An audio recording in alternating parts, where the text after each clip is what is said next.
Yan, good day mga construct. Hindi tayo sa project natin para magbahagi ng panibagong construction tips. Ayan, follow up lang ito dun sa ating last vlog na about sa concrete spacer.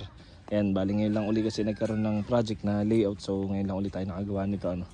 Marami nagtatanong kung ano ba ang mixture ng ating mortar para sa concrete spacer natin. Since nasa low scale tayo, nagpapabricate lang tayo ng concrete spacer, unlike sa mga high scale construction or mid scale, meron silang mga spacer block. So dito nagawa lang tayo through PVC. Ang ginamit nating mixture dito is mortar class B, which is 1 bag of cement, 3 bags of sand. Ayan. So kung makikita nyo, nilagyan na rin natin siya ng tie wire para at least madali natin siya ma-fix dun sa ating parilya. Ayan.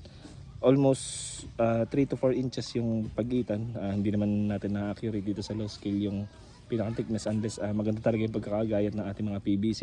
Pero ang minimum requirement ng ating foundation is 3 inches thick para sa concrete cover leaning on the ground. Ayan. Kung makikita nyo, mayroon tayo ding dun, iba pang maliliit na concrete spacer. Gagamitin natin yun para sa ating tie beam. Ayan. So meron yung thickness na 3 to 4 cm. Ayan. So ilan po muna ang share natin ngayon. This is Engineer Barlan sharing another construction tips. Thank you mga construct.